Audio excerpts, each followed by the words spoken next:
Ben là. Hey, salut tout le monde, bienvenue à ce 10e épisode, un épisode spécial d'ailleurs. Ben là. Pourquoi je dis un épisode spécial? Eh bien, on va parler d'international. Ben là. Ben là. Alors, on ne parlera pas d'inflation, on ne parlera pas non plus de guerre, ni de pandémie, ni du coût du pétrole. Au contraire, on va parler d'international, mais d'une façon différente. D'entrée de jeu, pour ceux qui sont habitués d'écouter le podcast, écoutez, là, cet épisode est un peu particulier parce qu'on va parler d'international, mais en lien avec ceux qui viennent étudier au Québec, notamment ici au Cégep de Chicoutimi, et qui choisissent, entre autres, le programme de comptabilité et gestion. Si vous ne le savez pas, le Cégep de Chicoutimi offre au-dessus de 22 programmes ici même dans nos murs, et ça dans une panoplie de disciplines différentes. Donc, vous pouvez aller voir sur le site de cchic.ca pour consulter l'ensemble des programmes qui sont offerts. Mais là, comme vous comprendrez que moi, je suis professeur dans le programme de comptabilité et gestion, alors, c'est à ce niveau-là qu'on va parler. Donc, aujourd'hui, pour aborder le sujet, j'ai reçu mon collègue Marc Privé et c'est la première partie du podcast que je vais vous présenter. Et par la suite, si ça vous intéresse, je vais vous présenter en quelques minutes pourquoi j'utilise le podcast comme outil pédagogique pour notamment m'adresser à mes étudiants et même à une population beaucoup plus large pour transmettre des connaissances, transmettre un point de vue qui est notamment rattaché à la théorie. Alors sur ce, je vous souhaite un bon épisode. Attention. Voici notre invité de la semaine. Alors bonjour, bienvenue à cette édition spéciale du podcast benlala.ca. Je suis accompagné de mon collègue Marc Privé. Bonjour Marc. Allô Benoît. Alors, peux-tu te présenter en quelques minutes, en quelques heures? Non. Non, je vais essayer d'être assez bref. Assez bref. Benoît, en fait, moi, je suis enseignant ici au département de comptabilité et gestion, technique de comptabilité et gestion. Puis, je suis aussi coordonnateur du département de comptabilité et gestion, parce qu'il y a une petite différence entre le département et le programme. Effectivement, moi, je suis Benoît Rochefort, donc je suis le collègue à Marc et c'est moi qui assure la coordination du programme. Je suis également professeur en grande majorité et podcasteur spécifiquement pour mes étudiants. Tout à l'heure, je vous en parlerai. Donc, le but pourquoi on vous parle aujourd'hui, qu'on vous prépare un podcast spécifiquement pour vous, eh bien, on voulait vous parler de notre programme, vous parler de notre vie départementale, de vous parler aussi comment est-ce que nous recevons les étudiants internationaux. Alors, Marc, toi, tu es au fait de l'international. Dans le fond, justement, tu es à l'aube d'aller en France. Effectivement, je quitte dans moins de 48 heures là, pour la Belgique et la France. Donc, j'ai vraiment hâte d'y aller. Mais exactement, Ben, moi, je suis vraiment content ce matin de pouvoir discuter avec toi de la place aussi. Tu sais, on parle beaucoup d'internationalisation, mais de la place aussi de l'entrepreneuriat, de l'intrapreneuriat à travers l'internationalisation, puis à travers tout ce qu'on fait là, dans le département, toutes les couleurs que ça peut donner là, à nos activités, puis à tout ce qu'on fait là, avec la centaine de nos étudiants. Donc là, parlons-en là, des profs puis de notre implication face à l'international, parce que là, toi, tu pars pour la France. Moi, j'ai été à 2 reprises en Belgique et j'aimerais bien aller en France dans les prochains mois, prochaines années, tout dépendant ce que la vie nous mènera devant nous. On a des collègues qui sont allés à l'international. Donc, on a Marie-Ève Tremblay qui est professeure également. Elle est allée en France. Elle est allée à Reims, au même endroit que je vais actuellement. Au même endroit que tu vas. Et nous avons José Gauthier qui est allé également en France. Ensuite, qui on a d'autres? Il y a Annie Leroux qui a fait également un séjour en France. Moi, c'est mon 2e séjour. J'ai fait un premier séjour en Belgique, là, et là, c'est mon 2e séjour. Puis cette fois-là, c'est plus la région de Charleville-Mézières, Reims. Donc, c'est ce coin-là. Là. Donc, on est au fait, on est ouvert. D'ailleurs, toute la notion administration, on s'en aperçoit, là, c'est très international. Tout ce qui concerne administration, affaires, business, tout ça, on s'aperçoit que les principes se transposent facilement d'un pays à l'autre. Effectivement, puis tout ce qu'on voit, mis à part peut-être la comptabilité, et encore là, il y a beaucoup de parallèles à faire. D'ailleurs, Annie, quand elle est allée en France, c'est ce qu'elle a travaillé, là, les parallèles entre nos 2 systèmes comptables, qui a, oui, des différences, mais oui, il y a aussi beaucoup de choses semblables. Mais on est chanceux parce qu'on a vraiment un programme qui s'internationalise vraiment facilement, que ce soit en gestion des ressources humaines, que ce soit en commerce international, en marketing, en gestion des approvisionnements. dans tout ce qu'on fait, à peu près tout s'internationalise. Donc, c'est vraiment là, génial à ce niveau-là. Là. Donc là, nous, on est dans un système collégial, c'est-à-dire il y a l'université qui vient souvent après.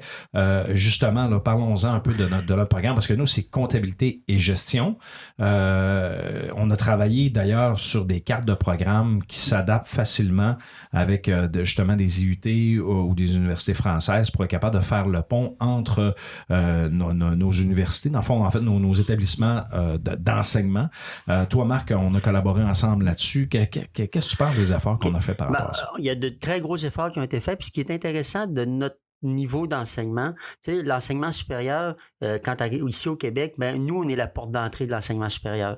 Donc, le collège, habituellement, c'est soit 2 ans, 3 ans. Nous, on est un programme technique, donc c'est 3 ans. Puis, donc, ça s'harmonise vraiment bien là, avec tous les BTS, avec les BUT maintenant ou les IUT. Donc, ça, on va chercher vraiment là, facilement là, plusieurs, en tout cas, des belles façons pour faire soit de la mobilité, soit faire de la double diplomation. Donc, on a vraiment un programme. Puis le fait qu'on travaille les 2 axes, comptabilité et gestion, nous donne vraiment là, une opportunité là, de faire de belles collaborations là, avec beaucoup de milieux ou de milieux de l'enseignement supérieur français. Là. Oui, puis souvent, tout dépendant, bien sûr, de la possibilité. Quand je dis la possibilité, l'axe gestion nous permet justement d'élargir un peu plus. Des fois, bon, quelques cours de comptabilité pour calibrer les programmes, faire le lien. Donc, je pense qu'on a en tout cas, on est capable de s'adapter. On l'a démontré jusqu'à maintenant. Donc là, sur le plan programme, on a des belles choses. Dans le fond, souvent, on reçoit des étudiants pour un semestre ou une session. On en a pour la bidiplomation. Maintenant, on a travaillé très fort à ce niveau-là, donc autant à partir de la session d'hiver que la session d'automne. Et bien sûr, ceux qui viennent faire leur technique pendant 3 ans. Effectivement. Puis, à tous les niveaux, les jeunes qui vont venir ici vont trouver vraiment leur tout ce qu'ils veulent retrouver. Parce que ce soit, puis je pense entre autres à des finissants qu'on a eu qui ont fait leur programme pendant 3 ans, ils étaient avec nous autres pendant 3 ans, puis qui arrivaient soit de la France, soit de d'autres pays à travers le monde. Puis souvent, ils veulent rester ici puis travailler, puis là, dans tous les cas. Il n'y a personne qui n'est jamais retourné chez lui bredouille sans emploi. Ben, parlons du milieu de vie qu'on offre. On est au Saguenay, Lac-Saint-Jean, c'est notre région. La ville de Saguenay, l'arrondissement Chicoutimi, je sais que c'est compliqué, là, mais bref, Chicoutimi, c'est le point d'attache. Dans la province du Québec, dans le grand pays du Canada. C'est quoi qu'on offre ici, Marc? On voit des belles choses, on vit dedans. On a le fjord. Honnêtement, Benoît, c'est, je pense, la plus belle région du Québec, puis une des plus belles à travers tout le Canada, puis même l'Amérique du Nord. Je vais aller un petit peu loin, là, mais on a quand même une très, très belle région. Écoute, on a un fleuve, pas un fleuve, mais une rivière, parce que on pourrait l'appeler quasiment un fleuve. On a une rivière qui est magnifique avec des villages, des coins. C'est vraiment, vraiment beau. Le lac Saint-Jean qui est une mer interne qui est immense. Puis sans compter que si on regarde l'arrondissement de Chicoutimi, où est situé le cégep et l'université? On est collé sur le centre-ville de l'arrondissement de Chicoutimi. On est collé sur des centres commerciaux. On est collé sur l'université qui a des installations sportives avec nous ici au cégep qui sont magnifiques. Les jeunes qui veulent faire du sport, on a des équipes de soccer, de football, de football américain, je parle bien, là, de volleyball, basketball, cheerleading, nommer à peu près tous les sports. Tout à fait. On a des équipes qui peuvent y représenter. Puis je parle en connaissance de cause parce qu'à chaque session, on a des étudiants qui viennent en mobilité à l'automne, puis particulièrement les étudiants français et qui font partie de notre équipe de football ou de soccer que nous, les Québécois, on appelle le soccer.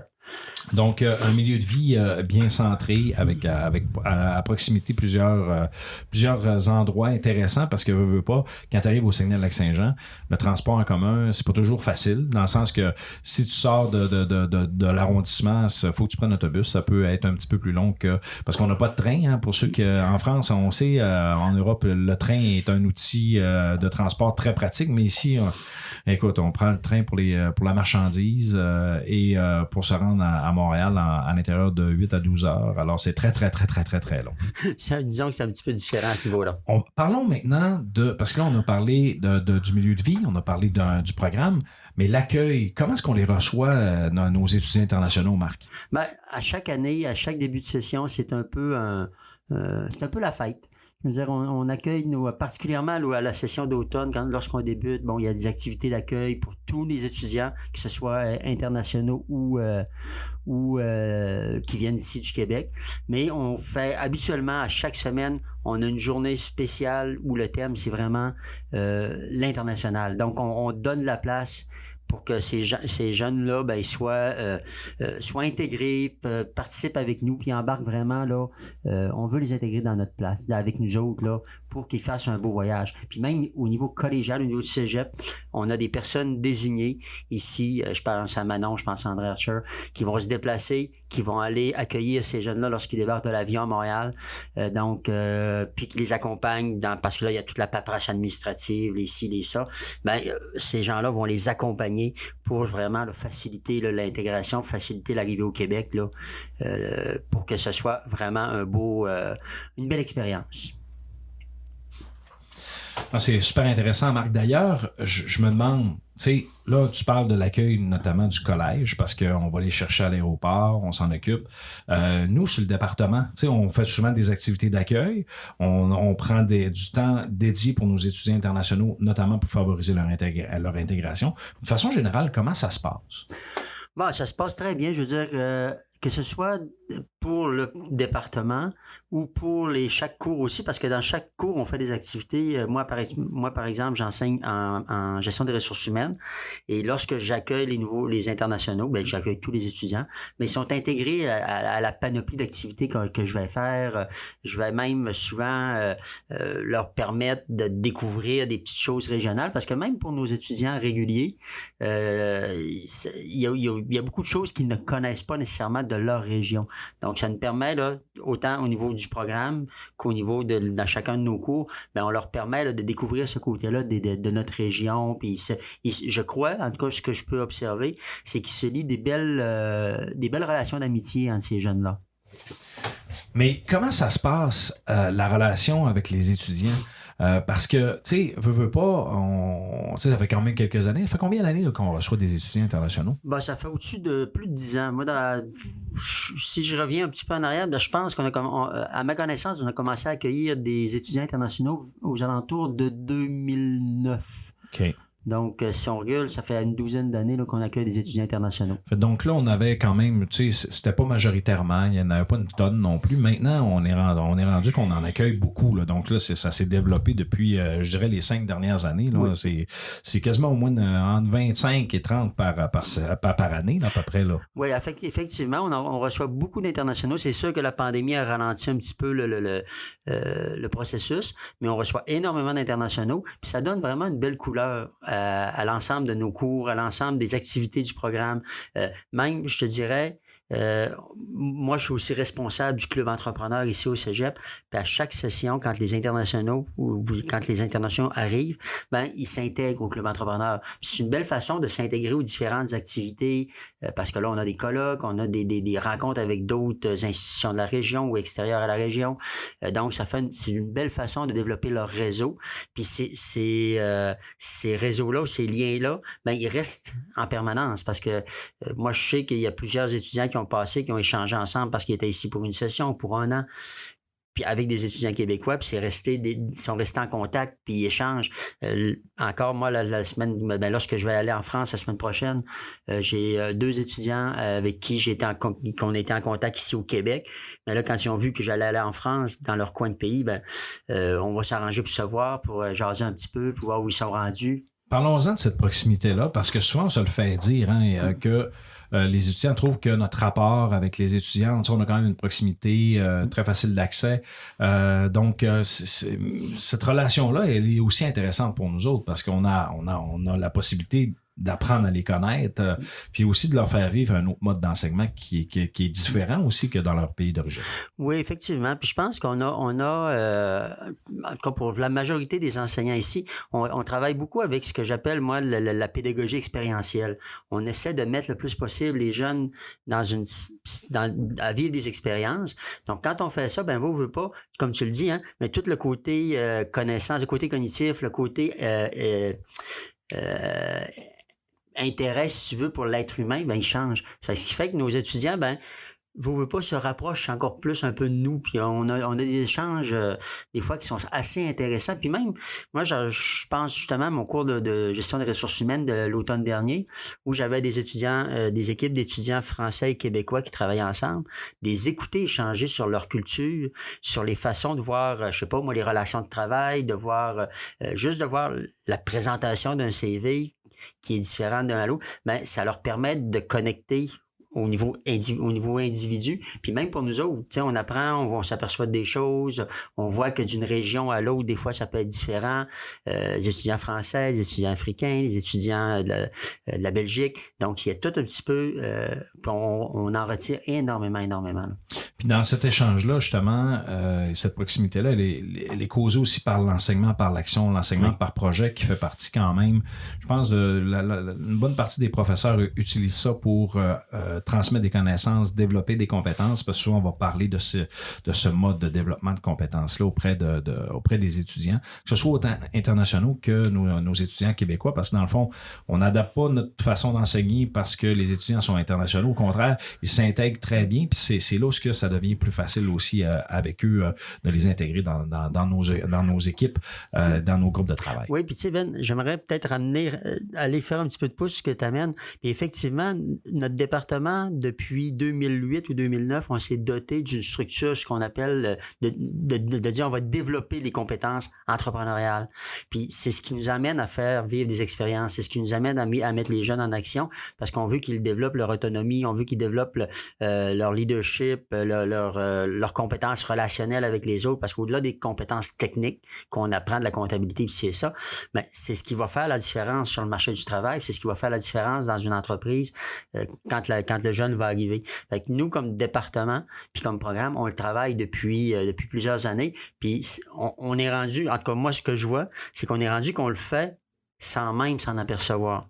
Tous les enseignants là, le font sans même s'en apercevoir, puis c'est vraiment riche pour les jeunes parce que ils développent ces compétences-là, qui sont des compétences peut-être qu'on pourrait appeler moins apparentes, mais toutes sur le savoir-être puis sur de devenir des bons leaders dans le fond demain. Donc là, si on ouvrait la porte à d'autres opportunités, parce que là, dans le podcast d'aujourd'hui, on s'adresse aux gens potentiellement partenaires ou des gens qui sont dans le milieu de l'éducation. Marc, on est-tu ouvert, nous autres, à ouvrir, dans le fond, des possibilités de partenariat avec d'autres établissements en France, en Europe? Partout, je pense qu'on a la possibilité d'avoir un programme qui s'échange bien, un programme avec qui c'est possible de travailler avec n'importe quel programme en France, en Belgique, puis on a des beaux exemples actuellement, même ailleurs dans le monde, autant qu'on est capable d'échanger en français, le reste, c'est ouvert à tout le monde. Moi, je pense en France, entre autres, on a des ententes avec GACO, avec FGA, avec TC, avec les BTS, il y a des gestion des entreprises, donc il y a plein de possibilités. Je pense que notre programme est un des programmes les plus versatiles et les plus ouverts sur le monde que je pourrais nommer. Donc, la table est mise. Marc, je pense qu'on est ouvert. Il s'agit juste d'entamer les discussions, de voir qu'est-ce qu'on peut faire. Je pense que nous, sur le plan notamment par rapport aux cours, aux grilles programmes, tout ça, on respecte quand même nos paramètres, mais on fait preuve de souplesse aussi d'arrangement pour être capable de concilier les deux pour nous permettre justement d'avoir de bons échanges avec ces établissements. Alors, c'est un rendez-vous. Moi, il me reste qu'à te dire, Marc, je te souhaite un bon bon voyage de mobilité enseignante. Je suis convaincu que tu vas bien nous représenter là-bas. Alors, si vous n'avez pas eu la chance d'avoir Marc, écoutez, vous pouvez inviter Marc ou vous pouvez même m'inviter. Ça va me faire plaisir d'aller vous rencontrer en France sans aucun problème.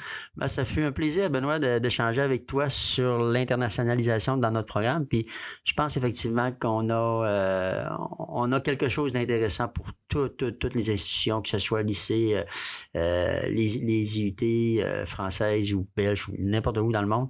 Je pense qu'on a quelque chose qui est le fun. Puis avec l'après-pandémie, là, je pense que ça va être le fun de bouger et d'avancer dans cette merveilleuse terre qui s'appelle le monde. Oui, puis on est tellement prêt à accueillir plein de gens puis leur faire vivre des expériences qui vont se souvenir toute leur vie. Excellent. Hey, bon voyage, Marc. Merci. Alors, c'est ce qui complète la discussion avec Marc pour parler de comment ça fonctionne un peu l'international ici au Cégep de Chicoutimi, mais à l'intérieur du programme de comptabilité gestion. Alors, merci Marc et reviens-nous en forme. Donc, je voulais vous parler également, avant de terminer l'épisode d'aujourd'hui, en fait, pourquoi j'ai décidé d'utiliser un podcast ou un balado comme outil d'appui à la pédagogie que j'utilise dans le fond, dans le cadre de mes cours. Alors, le principe est assez simple. Ce que je fais, c'est que je prends des faits d'actualité qui touchent soit des projets, soit qui touchent le marketing, les communications. Et même des fois un peu de politique, mais c'est assez rare parce que je ne veux pas non plus me commettre ou je ne veux pas non plus influencer les étudiants sur l'aspect politique, mais je pense que des fois, il y a des choses qui méritent d'être dites. Alors, et que c'est en lien notamment avec ce qui est enseigné. Alors, je réinvestis ces sujets d'actualité-là en expliquant certains contextes théoriques ou du moins de l'explication de comment est-ce qu'on applique ça dans la vie en général, puis c'est quoi, entre autres, les effets. Je vous donne un exemple. Le gouvernement annonce un changement dans un projet majeur en lien, par exemple, avec un départ soit d'investisseurs ou avec un changement de définition de projet. Alors, j'utilise l'article, j'utilise ce qui a été diffusé dans les médias et j'en parle, je le contextualise à l'intérieur de mon podcast et je donne quelques éléments en lien avec la théorie et j'y vais de façon un peu plus ludique. J'utilise également des conférenciers. En fait, à place d'avoir des conférenciers en classe, j'ai des invités dans lesquels je suis en mesure de conserver une trace de ce qu'ils disent. Donc, au lieu d'avoir une conférence, je les ai en entrevue dans le cadre de mon podcast et je peux faire référence, entre autres, à certains épisodes de comment ça se passe, et ainsi de suite. Je me souviens que j'ai eu la visite notamment de professeurs en Europe qui ont parlé, entre autres, en France et en Belgique, de comment ça se passait la rentrée en contexte de pandémie. Et on avait pu comparer avec le Québec, avec la France, avec la Belgique, lors d'une discussion de c'était quoi nos différentes réalités et on pouvait avoir un échange alentour de ça. Donc ça, ce ne sont que quelques exemples qui permettent, dans le fond, d'avoir un échange et de les stigmatiser dans le temps. Ici au Québec, il y a un professeur notamment très réputé à l'Université d'Ottawa qui s'appelle Luc Dupont, qui depuis 2 ans m'accorde une entrevue dans le cadre de l'événement mondial du Super Bowl. Et on parle des publicités. À chaque fois, c'est un élément très, très riche en contenu et très pertinent dans lequel on actualise qu'est-ce qui se passe dans ces éléments-là. En fait, pendant cet événement-là. Je peux toujours y faire référence. Je peux intégrer ça dans le cadre d'évaluation à l'intérieur de mes cours. Et je peux également challenger aussi les étudiants à est-ce qu'ils peuvent l'écouter ou pas. Aussi une des tendances quand j'ai décidé de faire un podcast, c'était aussi par rapport aux habitudes d'écoute de nos jeunes. Donc, quand les étudiants prennent l'habitude d'écouter un podcast comme ça, dans leur transport, soit dans le transport en commun, soit en voiture, ils peuvent écouter l'épisode sans aucun problème et ils peuvent en tirer un bout. Ils peuvent l'écouter en totalité. Souvent, les épisodes vont varier entre 15 et 40, 50 minutes, tout dépendant. La moyenne, c'est à peu près 30 minutes. L'objectif, c'est pas de présenter un épisode trop long, mais vraiment quelque chose avec du contenu qui pourrait intéresser les gens. Bref, si vous avez des questions, vous pouvez me contacter via benlala.ca ou via mes coordonnées au Cégep de Chicoutimi. Alors sur ce, j'espère que vous avez apprécié l'épisode de cette semaine. Et pour ceux qui sont en France ou en Belgique qui écoutent l'épisode, Je vous remercie de votre écoute et bien sûr, je vous invite à discuter avec vous afin qu'on puisse voir quelles sont les possibilités de partenariat et d'opportunités entre nos établissements. Sur ce, je vous souhaite une très bonne journée. Il me reste qu'à vous dire ciao, ciao!